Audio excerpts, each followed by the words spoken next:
Japón descubrió algo sumamente aterrador. Puede ser una de las potencias mundiales y aún así arriesgarte a desaparecer. Japón, una de las economías más sofisticadas del planeta, está entrando en una crisis demográfica que ningún país desarrollado ha vivido con esta intensidad. El Instituto Nacional de Investigación de Población y Seguridad Social proyecta que, si las tendencias actuales continúan, la población japonesa caerá alrededor de un 30% en los próximos 50 años. El censo de 2020 registró 126,15 millones de habitantes. Para 2070, el escenario demográfico central estimará apenas 87 millones, es decir, el 69% del tamaño que tenía el país al inicio de la década. Incluso con una tasa de fertilidad cercana a 1,6 hijos por mujer superior a la actual, la población apenas alcanzará 95,5 millones en ese mismo horizonte. El dato no es solamente que Japón se está encogiendo, el dato verdaderamente disruptivo es cómo se está transformando su estructura interna. La proporción de personas mayores de 65 años, que ya era alta con un 28,6% en 2020, se proyecta que alcanzará 38,7% para 2070. En otras palabras, más de un tercio de la población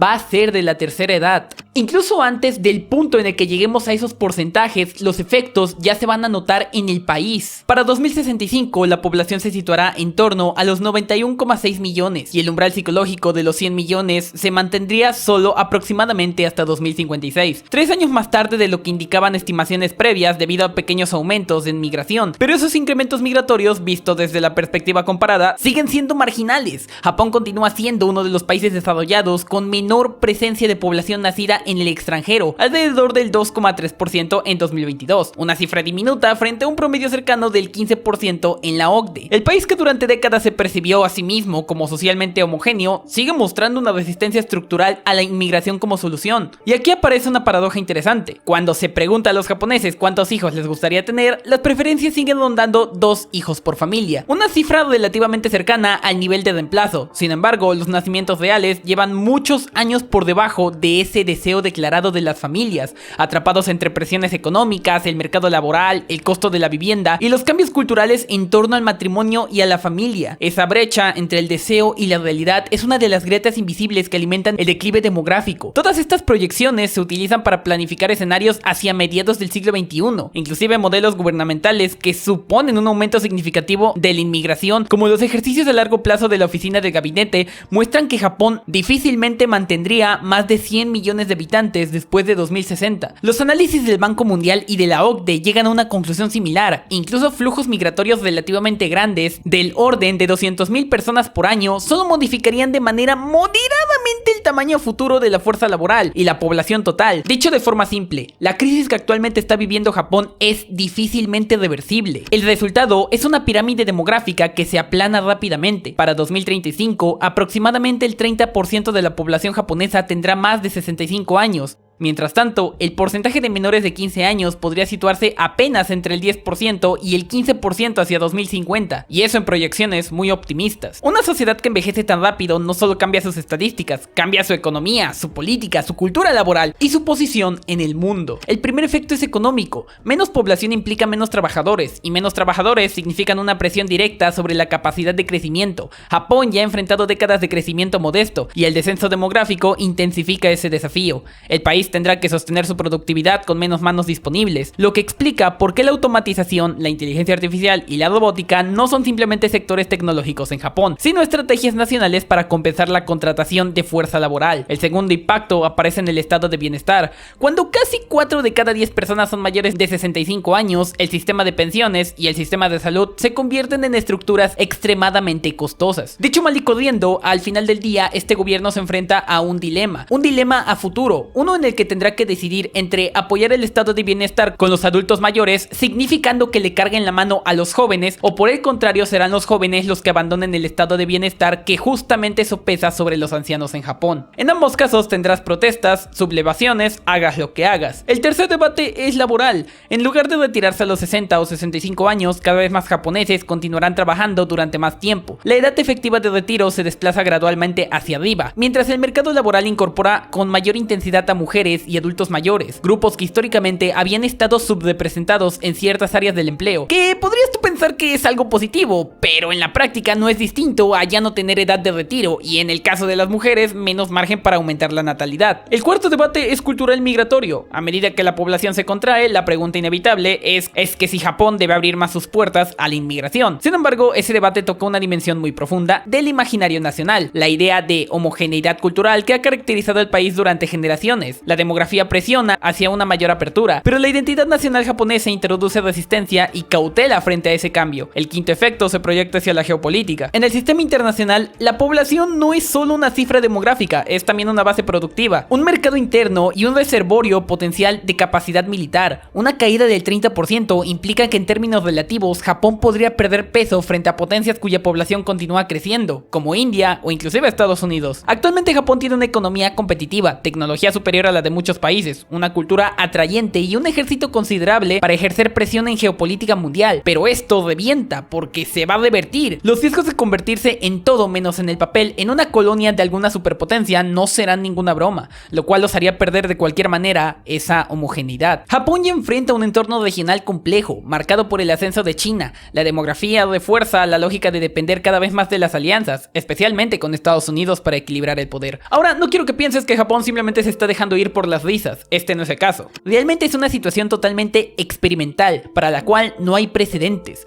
Sinceramente, considero que el hecho de aislarse del mundo también los hizo desarrollar problemas únicos. Ahora hay pequeños pueblos en Europa que sí que incentivan a su población a mojar la brocha de vez en cuando, incluso que invitan a los extranjeros a pueblos fantasma, pero sin meterle realmente mucho empeño, porque realmente no están en una crisis. Pero cuando miramos a Japón, es difícil encontrar otro país del mundo que se vea en la necesidad de invertir todo o nada a solucionar este problema. Cuando un país empieza a gastar miles de millones para convencer a su propia población de que tengan hijos, uno sabe que la alarma ya no es demográfica, es hasta existencial. Japón está ahí, la tasa de fertilidad ronda 1,3 hijos por mujer, la más baja del G7, lo que significa que el país produce cada generación más pequeña que la anterior. Así que el gobierno japonés empezó a hacer algo muy japonés, diseñar una maquinaria de incentivos para ver si metiéndole dinero arregla la cosa. Desde 2010 existe una asignación por hijo que paga entre 10.000 yuanes y 15.000 al mes por niño hasta los 15 años, dependiendo de los ingresos. En 2019 añadieron educación preescolar gratuita para niños de 3 a 5 años, porque si criar hijos es caro, la lógica es clara, bajar el costo inicial, pero la verdadera señal de pánico llegó en 2023 con la estrategia de Kodomo Mirai, un paquete político que básicamente reconoce lo obvio: si no hacen más niños, el país se encoge. En diciembre de ese año, el gobierno anunció medidas más agresivas: eliminar el límite de ingresos para recibir la asignación por hijo, extender el beneficio hasta la escuela secundaria y aumentar el pago para el tercer hijo o posteriores. También elevaron el subsidio único por nacimiento de 420.000 yuanes a 500.000 por bebé, ampliaron subsidios médicos infantiles y extendieron becas para educación media, secundaria e inclusive universitaria para familias numerosas. Traducido eso a pesos mexicanos, el gobierno japonés te está regalando 1,2 millones de pesos meramente por mojar la brocha, además de que te da un acompañamiento bastante largo y económico durante la vida de tu hijo. A ese extremo se ha llegado.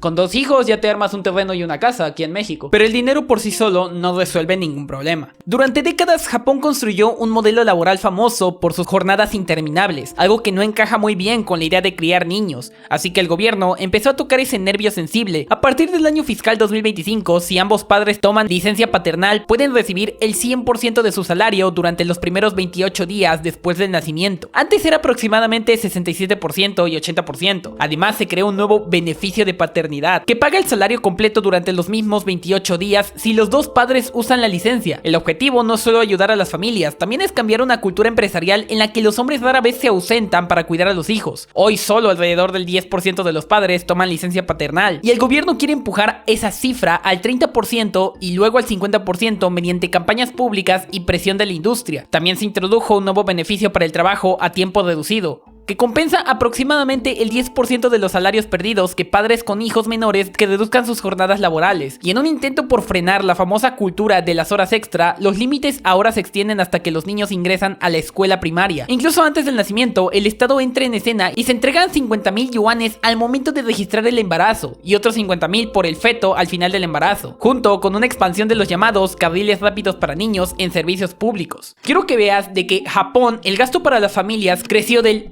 0,6% del PIB total a ser en 2020 el 2% del PIB total. El nuevo plan Chill Future por sí solo comprende aproximadamente 3,6 billones en los próximos 5 a 10 años, anunciado en diciembre de 2023. Los primeros resultados son modestos pero visibles. Las listas de espera en guarderías han caído aproximadamente de 300.000 niños en 2015 a cerca de 100.000 en 2022, y los nacimientos se han estabilizado alrededor de los 800.000 al año. Todo esto suena muy bien hasta que recuerdas de que Japón necesita cifras todavía mayores de nacimientos de niños. Esto no cambia nada. Dicho de otro modo, están moviendo cielo, mar y tierra, y hasta ahora los resultados más optimistas con todo y estas políticas es que va a valer pa' pura verdura. ¿Saben qué es lo peor de hacer una política pública? Es que tengas el apoyo del Congreso, el apoyo de los partidos, el apoyo de la oposición, el apoyo de los presidentes, el apoyo económico, una necesidad real, el apoyo de la gente, y que no sirva de nada. El dinero ayuda, pero no cambia de inmediato las decisiones profundamente ligadas al trabajo, la vivienda, al matrimonio y las expectativas sociales. Mientras tanto, la economía japonesa enfrenta algo todavía más inmediato: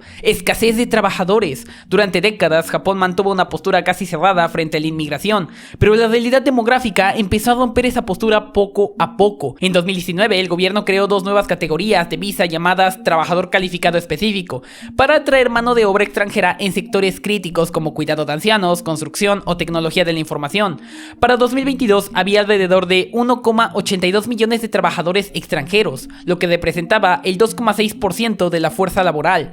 También se expandieron programas de formación para enfermeras y provenientes del extranjero, y se intenta atraer ingenieros, especialistas digitales e investigadores en inteligencia artificial. Sin embargo, incluso en estas reformas, el peso migratorio sigue siendo diminuto, alrededor del 2,3% de la población total, algo que la OCDE describe como inmigración sin integración. Realmente no nos estamos integrando a la sociedad japonesa. Algo que quizás a los más otakus les dolerá es una realidad bastante triste: los japoneses no te quieren en su país. Y bueno, siendo particularmente honestos, les hemos dado motivos de sobra. Los occidentales ciertamente cuando vamos a Japón no somos nada respetuosos, y el japonés, alguien que si no tomas la regla número 243 de cómo chingaos comer platillos con fideos, ya se cagó en todos sus ancestros. Simplemente dan como resultado movimientos sociales en contra de los extranjeros. Dentro del país, Japón intenta exprimir al máximo su propio mercado laboral. La participación de personas entre 15 a 64 años ya ronda el 75%, lo que incluye a muchas mujeres y adultos mayores que continúan trabajando. Las leyes de reforma del estilo de trabajo de 2018 y 2019 buscan limitar las horas extra y fomentar el teletrabajo para aumentar la productividad. Al mismo tiempo, el sistema de pensiones eleva gradualmente la edad efectiva del retiro. El estándar actual gira alrededor de 65 años, con planes de aproximarse a 68 para 2030. El gobierno también impulsa el empleo de adultos mayores porque sabe lo que viene: una posible escasez de aproximadamente 11 millones de trabajadores para 2040. Sin embargo, incluso con participación laboral alta, la reserva humana se reduce. Proyecciones oficiales calculan una fuerza laboral podría caer unos 55 millones para 2060,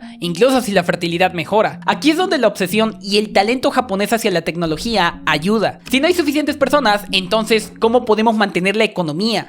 Exacto, ya lo adivinaste: robots. Japón lleva años apostando por lo que llama Sociedad 5.0, una visión donde la inteligencia artificial, robótica y digitalización compensan el declive demográfico. Los ministerios METI y MHLW financian programas masivos de investigación y despliegue de robots de asistencia, especialmente en el cuidado de ancianos. Para 2018, el Ministerio de Trabajo había invertido 5,2 mil millones en robots instalados en 5.000 centros de atención, mientras METI destinó 4,7 mil millones a investigación y desarrollo. Los pronósticos indican que el mercado doméstico de robots de enfermería podría alcanzar los 400 mil millones para 2035, pero incluso los ingenieros japoneses repiten lo mismo: los robots no reemplazan a personas, solo alivian el trabajo cuando simplemente no hay suficientes manos. No sé si me estoy dando a entender, pero la situación de Japón es pero tan jodida de que la única opción que tienen es crear a Terminator, es crear a el hombre bicentenario, es crear a Arturito, es crear simplemente cuestiones que hemos visto en la ciencia ficción para salvarse. Esas son realmente sus esperanzas. La otra gran estrategia no está en los robots, sino en el mapa. Japón es un país donde la población se ha concentrado de la forma más extrema en el área metropolitana de Tokio, con alrededor de 36 millones de habitantes. Mientras tanto, regiones rurales se vacían gradualmente. En el lugar de luchar contra lo inevitable, el gobierno lanzó en 2025 una política llamada Revitalización Regional 2.0, que básicamente reconoce que algunas zonas seguirán perdiendo población, pero intenta mantener la calidad de de vida. Una herramienta clave es el sistema Furasato Jumin Toroku, un registro que permite a los ciudadanos inscribirse digitalmente en municipios rurales sin mudarse físicamente, creando vínculos económicos y sociales con estas comunidades.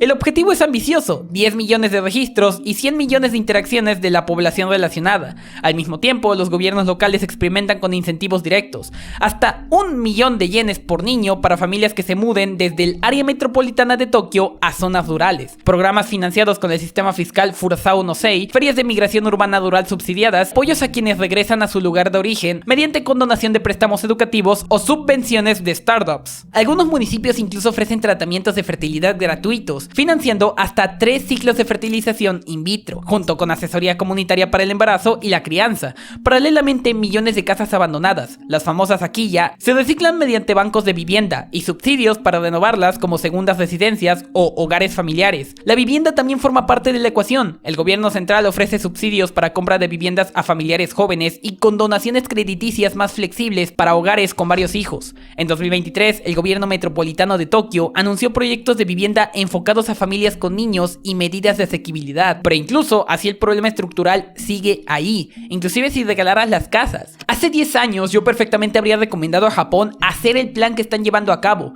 más inmigración de extranjeros para aumentar la fertilidad japonesa. Pero eso a 10 años. Claro que reconozco que yo mismo me integraría a algún plan de extranjeros con tal de cumplir mi sueño de vivir en Japón, pero con la geopolítica actual eso cada vez más es menos una opción. Las naciones empiezan a optar por políticas nacionalistas y básicamente el sálvese quien pueda. Las alianzas se erosionan y ciertamente depender de la cooperación internacional en el nuevo orden mundial está siendo como cimentar sobre el barro. Además, los extranjeros que regresan a sus países no es que hablen lo mejor del mundo de Japón. Tener hijos con japoneses significa que si separan, el bebé es japonés. Cualquier pleito legal será ganado por el japonés. Hay casos de robo de hijos y de padres que han llegado a cortes internacionales y no han podido hacer nada por recuperar a sus hijos. La vida japonesa de los animes resulta ciertamente ser solo una fantasía, y la cultura japonesa está tan rota para nosotros que simplemente se vuelve incompatible para un gran número de personas. Visto desde fuera, Japón parece estar ejecutando una enorme ingeniería social para responder a una pregunta brutalmente simple: ¿qué hace una sociedad avanzada cuando su población simplemente desaparece más rápido de lo que puede reemplazarla? La respuesta japonesa por ahora mezcla dinero, reformas laborales, migración limitada, robots, revitalización rural y planificación fiscal a largo plazo. Pero nada de eso quita que el que fue alguna vez uno de los imperios más grandes de la humanidad, tanto cultural como económicamente,